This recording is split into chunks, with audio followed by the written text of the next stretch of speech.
사도신경으로 우리 신앙을 고백하겠습니다. 난 전능하신 아버지 하나님 천재 창조주를 믿습니다.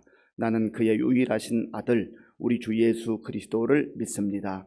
그는 성령으로 잉태되어 동정녀 마리아에게서 나시고 본디오 빌라도에게 고난을 받아 십자가에 못 박혀 죽으시고 장사된 지 사흘 만에 죽은 자 가운데서 다시 살아나셨으며 하늘에 오르시어 전능하신 아버지 하나님 우편에 앉아 계시다가 거기로부터 살아있는 자와 죽은 자를 심판하러 오십니다. 나는 성령을 믿으며 거룩한 공교회와 성도의 교제와 죄를 용서받는 것과 몸의 부활과 영생을 믿습니다. 아멘. 하나님께서 오늘 우리에게 주시는 말씀은 요나 2장 1절에서 10절까지입니다. 구약 성경 1287쪽 요나 2장 1절에서 10절까지의 말씀을 교독하겠습니다. 요나가 물고기 뱃속에서 그의 하나님 여호와께 기도하여 이르되 내가 받는 고난으로 말미암아 여호와께 불러 아뢰었더니 주께서 내게 대답하셨고 내가 스올의 뱃속에서 부르짖었더니 주께서 내 음성을 들으셨나이다. 주께서 나를 깊음 속 바다 가운데에 던지셨으므로 큰 물이 나를 둘렀고 주의 파도와 큰 물결이 다 내 위에 넘쳤나이다. 내가 말하기를 내가 주의 목전에서 쫓겨났을지라도 다시 주의 성전을 바라보겠다 하였나이다. 물이 나를 영혼까지 둘러싸우며 깊음이 나를 에워싸고 바다 풀이 내 머리를 감쌌나이다. 내가 산의 뿌리까지 내려갔사오며 땅이 그 빗장으로 나를 오래도록 막았사오나 나의 하나님 여호와여 주께서 내 생명을 구덩이에서 건지셨나이다. 내 영혼이 내 속에서 피곤할 때에 내가 여호와를 생각하였더니 내 기도가 주께 이르렀사오며 주의 성전에 미쳤나이다. 거짓되고 헛된 것을 숭상하는 모든 자는 자기에게 베푸신 은혜를 버렸사오나 나는 감사하는 목소리로 주께 제사를 드리며 나의 서원을 주께 갚겠나이다. 구원은 여호와께 속하였나이다 하니라. 여호와께서 그 물고기에게 말씀하시매 요나를 육지에 토하니라. 아멘. 하나님께서 오늘 우리에게 새 날을 주시고 또 예배드림으로 말씀 들음으로 말씀 붙들고 기도함으로 이렇게 시작할 수 있게 해주셔서 얼마나 감사한지 알 수가 없습니다. 이게 사실 보통 일 같아도 보통 일이 아닙니다. 큰 은혜입니다. 오늘 우리에게 주신 복된 날, 선물로 받은 날, 새로운 날, 하나님과 시작하고 하나님과 동행하고 또 하나님과 마무리하는 그런 날이 될 수 있기를 바랍니다. 그게 가장 복이에요. 우리가 무엇이 복인가 하는 것을 제대로 알고 살아가는 것이 중요합니다. 너무나 많은 경우에 복의 본질을 놓치고 살 때가 있어요. 그래서 하나님과 함께함이, 하나님 말씀에 순종함이, 또 하나님을 찬양함이, 예배함이 가장 복이다 하는 것을 다시 한번 확인하시고 우리 삶의 현장 속에서 오늘도 복된 자들로 살아가실 수 있기를 바랍니다. 하나님은 전능하신 하나님이잖아요. 하나님은 모든 것을 하실 수 있는 하나님이세요. 우리가 하나님이 전능하시다, 위대하시다라고 할 때 사실은 우리의 생각과 상상을 초월하는 하나님입니다. 우리가 생각할 때 내가 이런 정도의 수준인데 그보다 조금 더 크신 하나님이가 그 범위를 넘어서는 무한대의 능력을 가지신 하나님이랍니다. 전능하신 하나님이라는 것은 무한대의 능력입니다. 모든 것을 하실 수 있는 하나님, 불가능이 없으신 하나님이에요. 그 하나님께서 모든 것을 다 하실 수 있음에도 불구하고 하나님의 나라를 이루어가는 데 있어서 사람들을 부르셔요. 하나님의 사람들을 부르셔서 하나님의 자녀 삼아주시고 또 하나님 나라의 일에 동참시켜 주신단 말이에요. 저는 이 표현을 끼워주신다, 그런 표현을 끼워주신다. 능력도 안 되는데, 자격도 안 되는데 오히려 내가 거기에 끼어들면, 거기에 들어가면 하나님의 일에 방해가 될 것 같은데 하나님께서 우리의 연약함과 부족함과 허물을 다 알고 계시잖아요. 전능하신 하나님께서 하시면 다 하실 수 있잖아요. 그런데 우리를 거기에 포함시켜 주신다. 그것이 바로 은혜입니다. 은혜. 그래서 내가 어떤 능력과 자격이 있어서 한다고 생각하는 순간부터 교만이 우리의 마음에 들어오기 시작해요. 우리의 생각을 지배하기 시작합니다. 우리의 삶 자체가 하나님의 은혜예요. 오늘 요나 2장을 읽었는데 요나는 누구입니까? 아미떼의 아들이었어요. 하나님께서 요나를 부르셔서 말씀하셨죠.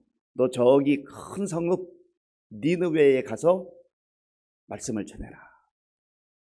그들의 악독이 바로 내 목전에까지 이르렀다. 하나님께서 니느웨를 심판하시기 위해서 요나를 부르시고 그들에게 말씀을 전하라는 거예요. 사실은 심판 그 자체의 목적이 있는 게 아니죠. 그들이 악독을 행했기 때문에 심판받아 마땅하지만 어쩌면 하나님께서 그들에게 기회를 주고 싶은 것 아니겠어요? 말씀을 듣고 회개하고 돌아오기를 기대하시는 것이죠. 하나님은 모든 사람이 구원을 받으며 진리를 아는 데 이르기를 원하시느니라 말씀하셨어요. 우리가 그런 하나님의 자비와 은혜 가운데 구원받은 백성이 아닙니다. 우리도 다 그런 상태에서 구원받은 거예요. 하나님이 요나에게 니느웨로 가라 했는데 그 말씀을 들은 요나는 1장에 보면 정반대 방향으로 가죠. 다시스. 나는 하나님께서 말씀하시는 그 방향으로 갈 수 없어. 그곳에 갈 수 없어. 왜냐하면 그것이 요나의 생각이었어요. 왜 그렇습니까? 하나님께서 가라고 말씀하신 그 니느웨는 자기가 싫어하는 나라의 수도였거든요. 그들은 1차적으로 이방인들은 구원이 없다고 생각했어요. 이방인들은 하나님의 구원은 제외됐다고 생각했어요. 우리에게만 구원이 있다. 잘못된 선민사상이죠. 하나님의 큰 뜻을 알지 못하고 그들을 배제시켰습니다. 더군다나 이 니느웨는 이스라엘 백성들을 괴롭히는, 자기 나라를 괴롭히는 적대국의 수도였거든. 어찌 생각해보면 그들 좀 망했으면 좋겠다 그렇게 생각했을 거예요. 그러니까 하나님의 생각과 요나의 생각 완전히 다른 거죠. 오늘 우리도 마찬가지예요. 하나님께서 말씀하셔도 우리는 너무나 많은 경우에 하나님의 생각과 내 생각이 다르면 내 생각을 끝까지 고집하는 경우가 너무 많습니다. 하나님께서 아무리 말씀하셔도 하나님 그거는 아닌 것 같은데요. 다른 건 몰라도 그거는 저 포기할 수 없습니다. 하나님을 설득하려고 해요. 그리고 하나님이 마치 잘못된 것처럼 자기 생각을 끝까지 주장합니다. 고집이죠. 자기 고집. 이 고집은 어디서부터 나오는가? 근본적으로 교만으로부터 나오는 거예요. 교만으로부터. 마치 자기가 하나님보다 더 잘 아는 것처럼, 하나님보다 더 합리적인 것처럼 상황을 설명하기 시작합니다. 하나님께서 모르시겠어요? 전능하신 하나님께서 모르시겠습니까? 다 아시잖아요. 그래서 신앙생활이라는 건 무엇인가? 하나님의 말씀이 들려올 때 맞는 말씀만, 고개가 끄덕여지는 말씀만, 이해가 되는 말씀만 붙드는 게 신앙이 아니에요. 그거는 아무나 할 수 있어요. 누구라도 할 수 있어요. 믿음이란 게 뭐예요? 믿음이라고 하는 것은 내 생각과 다르지만 하나님께서 말씀하셨다는 게 분명하면 확실하면 그걸 붙드는 것이죠. 우리가 왜 잘 변하지 않는가? 변하지 않잖아. 생각이 바뀌지 않는 거예요. 끝까지 내 생각 고집하는 거예요. 하나님께서 아무리 말씀하셔도 내 생각대로 사는 경우가 너무나 많습니다. 우리가 바로 이 부분을 말씀 앞에서 비추어 봐야 됩니다. 신앙은 방향이기도 합니다. 방향. 물론 이 방향을 선택하는 것은 자기 생각으로 나오는 것이죠. 방향을 선택하는 것은 결국은 내가 이 방향이 옳다고 생각하니까 그 방향을 선택하는 거 아니겠어요? 하나님은 니느웨로 가라고 하는데, 동쪽으로 가라고 하는데 요나는 서쪽을 선택합니다. 다시스를 선택합니다. 방향을 잘못 잡은 거예요. 아무리 성실하게, 아무리 열심히, 부지런하게 그 방향으로 가도 성실하면 한 만큼, 부지런하면 한 만큼 잘못 사는 거예요. 하나님과 점점 멀어지는 것이죠. 그런데 너무나 많은 경우에 세상 사람들은 나 누구보다 열심히 살고 있어, 나 누구보다 성실하게 살고 있어, 그렇게 주장합니다. 열심히 사는 만큼 하나님이 원하는 방향과 반대 방향으로 가면 그게 잘못 사는 거예요. 착각 속에 빠지는 거죠. 그래서 예수님께서 내가 곧 길이요 진리요 생명이니, 길이신 예수님, 방향이신 예수님 바라보고 의지하고 살아갈 때 그 인생이 가장 복된 인생인 줄로 믿습니다. 그래서 우리는 우리의 입술로 찬양하는 것처럼 저 높은 곳을 향하여 날마다 나아갑니다. 저 높은 곳은 어떤 곳이에요? 저기 하늘만 말하는 게 아니에요. 주님이 계시는 곳. 저 높은 곳을 향하여, 주님이 계신 곳을 향하여 날마다 나아갑니다. 지금도 성령 안에서 주님과 동행하며 주님의 인도하심을 따라 그곳을 향하여 가는 것이죠. 내가 지금 어디를 향하고 있는가? 뭐 예수 안 믿는 사람들은 말할 것도 없고요. 예수 믿는 사람, 교회 다니는 사람들 가운데서도 엉뚱한 방향으로 가는 사람들이 많아요. 하나님이 원하시는 방향과 반대 방향으로 가는 경우가 많아요. 하나님 말씀이 아닌 자기 생각을 붙들고 살아가는 사람이 너무 많아요.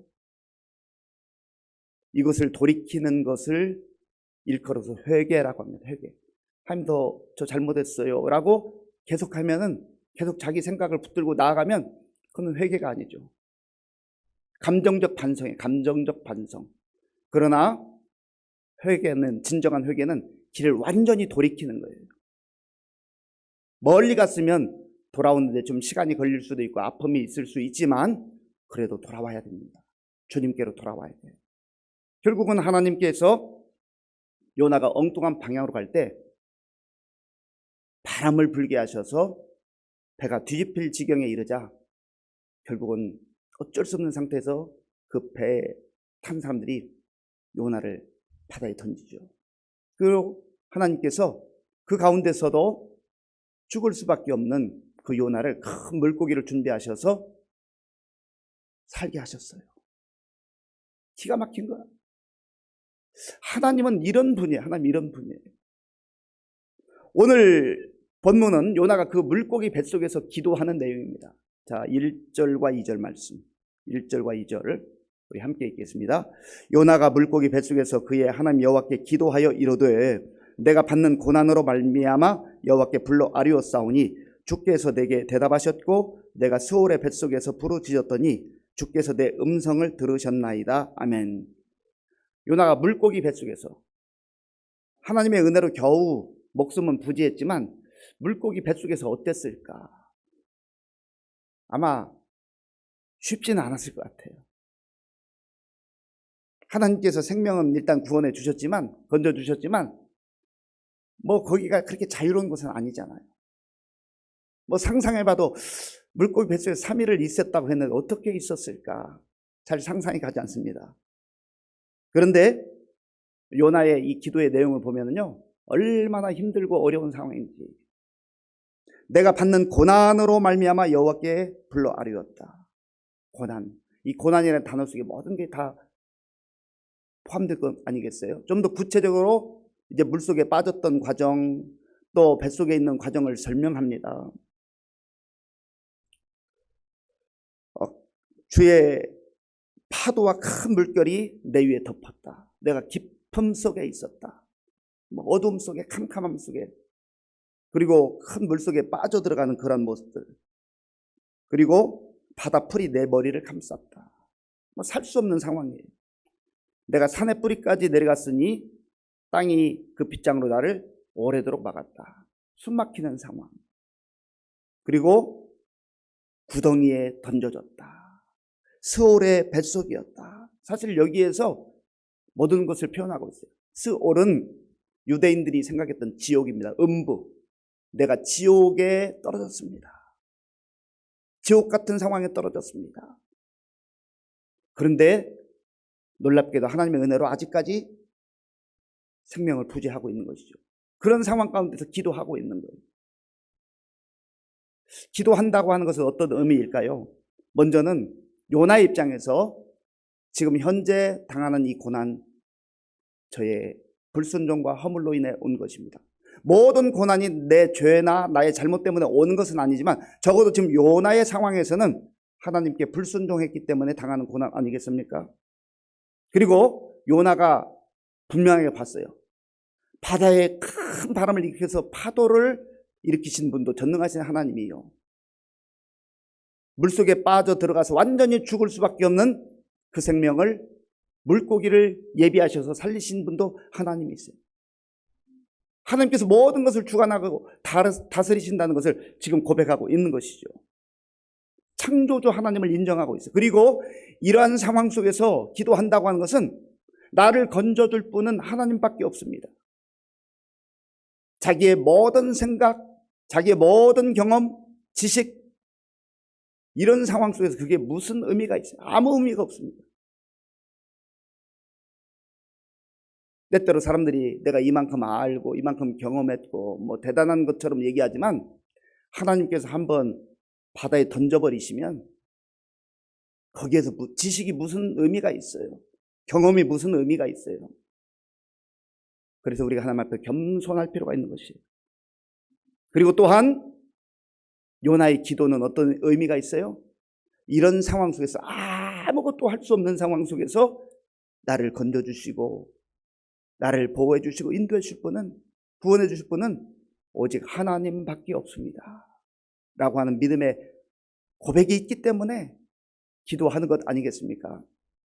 오늘 저와 여러분들이 어떤 처지와 형편으로 인하여서 고난을 당하고, 또 그 고난의 무게가 마치 요나가 소울의 뱃속에 있는 것처럼 그런 견딜 수 없는 상황 가운데 있을 수 있어요. 그러나 요나가 그 상황 속에서 다시 한번 전능하신 하나님, 창조주 하나님을 바라보며 의지하며 기도하는 것처럼, 믿음으로 주님을 바라는 것처럼, 우리가 그런 절박한 마음으로, 간절한 마음으로 믿음의 기도를 할 때 하나님께서 요나의 기도를 들어주셨던 것처럼 우리의 기도를 들어주실 줄로 믿습니다. 4절에 보면 가장 인간에게 있어서 고통, 요나의 고통이 무엇인가를 사실은 표현한 표현이 있습니다. 4절을 함께 읽겠습니다. 내가 말하기를 내가 주의 목전에서 쫓겨났을지라도 다시 주의 성전을 바라보겠다 하였나이다. 아멘. 지금 바다에 던져지고 숨 막히는 상황, 물고기 뱃속에 있는 이런 상황도 고통스럽지만 사실은 요나는 여기서 깨달은 거예요. 하나님과 정반대 방향으로 가거나 하나님으로부터 멀어지고 하나님 면전에서 쫓겨나는 것이 인간의 가장 큰 고통이요, 그것이 바로 죽음이구나 하는 걸 알게 된 거예요. 그래서 주의 목전에서 쫓겨나는 인생은 불쌍한 인생이죠. 왜 쫓겨나요?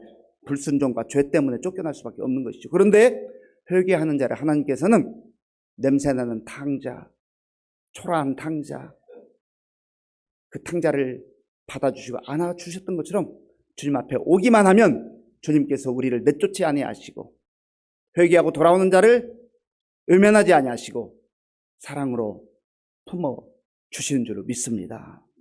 그래서 결국은 이 요나는 여전히 물고기 뱃속에 있으면서도 감사의 고백과 제사로 예배로 나아가는 것을 봅니다. 9절 말씀, 9절을 제가 읽어보겠습니다. 나는 감사하는 목소리로 주께 제사를 드리며 나의 서원을 주께 갚겠나이다. 구원은 여호와께 속하였나이다 하니라. 아멘. 나는 감사하는 목소리로 주께 제사를 드리겠습니다. 예배를 드리겠다는 말이에요. 이제는 비록 육신적으로는 아직까지 고통 상황 속에 있지만 내가 이제 내 멀어졌던 마음, 주님으로부터 멀리 떠났던 마음이 주님 면전에 다시 왔습니다. 고난을 통과하고 고난 속에서 건짐을 받은 요나가 하나님의 은혜를 구하며 어려운 상황 속에서, 물고기 뱃속에서도 이제 하나님께 진정한 예배자로 서게 된 거예요. 감사는요, 물고기 뱃속과 같이 답답한 상황 속에서도 할 수 있는 거예요. 그곳에서 드리는 예배가 얼마나 눈물겨운 예배가 되겠습니까? 정말 감격의 예배가 되겠습니까? 오늘 저 여러분들이 우리의 처지와 형편이 좋아서만이 아니라 어떠한 처지와 형편에 있든지 하나님께서 나를 버리지 아니하시고 나를 건져주시고 나를 보호하시고 인도해 주신다. 무엇보다 중요한 것은 우리는 예수님 안에서 구원받은 자잖아요. 내 생각으로, 내 고집으로 살았던 것 꺾어버리고 내려놓고 주님의 말씀에 순종하며 믿음으로 감사의 제사로 나아갈 수 있는 저와 여러분들이 될 수 있기를 바랍니다. 그럴 때 하나님께서 어떻게 역사하세요? 마지막 10절 말씀 함께 읽겠습니다. 여호와께서 그 물고기에게 말씀하시매 요나를 육지에 토하니라. 아멘. 기가 막힌 말씀 아니에요. 이 한 말씀만 오늘 하루 종일 묵상해도 여호와께서 그 물고기에게 말씀하시. 물고기에게 말씀 명령할 사람 누가 있어요? 창조주 하나님밖에 없습니다. 그 하나님을 우리가 나의 아버지로 고백하며 오늘도 내 생각, 내 고집으로 살지 말고 주님이 원하는 방향과 정반대 방향으로 가지 말고 주님과 동행하고 주님 말씀에 순종하는 가운데에 기도하고 또 믿음으로 살아가고 감사하는 가운데에 오늘 우리 있는 삶의 자리에서 승리할 수 있는 저와 여러분들이 다 될 수 있기를 간절히 바랍니다. 아버지 하나님 감사합니다. 요나와 같이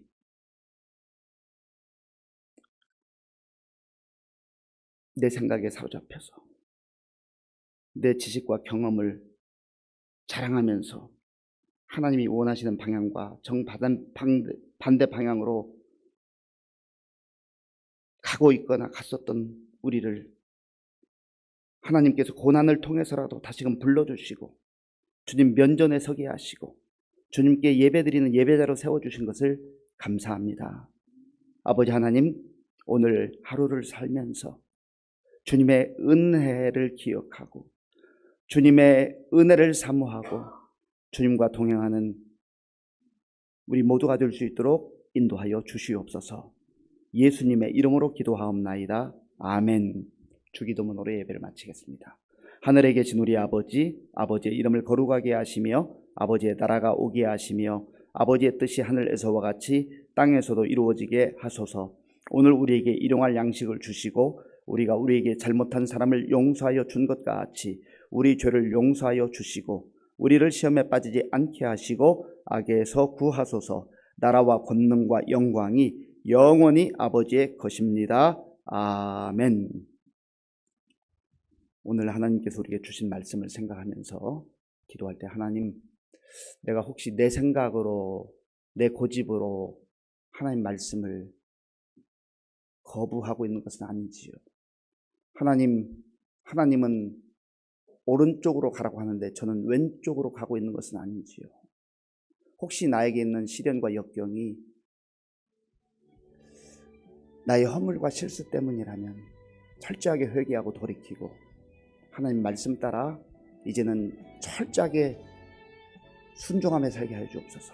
기도하시고 또 한 가지는 우리가 어떠한 처지와 형편, 마치 물고기 뱃속에서 겨우 숨만 쉬는 것 같은 상황이라 할지라도 여전히 하나님의 은혜가 우리와 함께함을 믿고 감사로 나아갈 수 있는 우리가 되게 하여 주옵소서. 그럴 때 하나님께서 물고기 뱃속에서 육지로 나올 수 있는 새로운 은혜를 주실 줄로 믿습니다.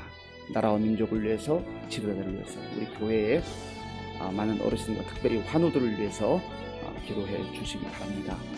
우리 다음 세대와 또 세계 곳곳이나 복음전하는 우리 선교사님들을 위해서 지금도 계속되고 있는 전쟁이 조속히 끝날 수 있도록 우리 함께 기도하겠습니다.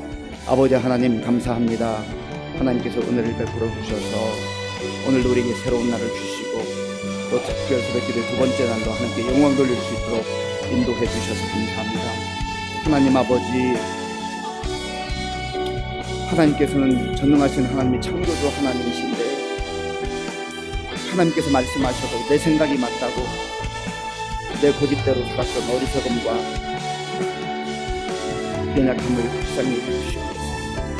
하나님, 내 생각으로 살아도 내 고집으로 살아도 일정 기간 동안 잘 되는 것처럼 보이지만 문제가 없는 것처럼 보이지만 하나님께서 기다려주고 참아주시다가 때로는 광풍이 일어나게 하시고 때로는 파도를 보내시기도 하는 하나님이신 것을 우리가 알게 하여 주시옵소서. 하나님 아버지, 우리 요나가 물고기 뱃속에 철저하게 하나님 앞에 회개하며 또 하나님 은혜를 기억하며 진정한 예배자로 세워졌던 것처럼 아버지 하나님, 우리도 하나님 앞에서 온전한 예배자로 나아갈 수 있도록 인도하여 주시기 바랍니다. 하나님 아버지, 우리의 상황이 힘들고 어렵다 할지라도 예배하는 그 자리에서 감사가 고백되게 하시고 기도가 하나님 앞에 올려지게 하시고 하나님의 말씀이 다시금 우리의 마음을 아버지여 말씀 따라 살아가는 우리 모든 성도님들 뜰뜰 역사하여 주시옵소서.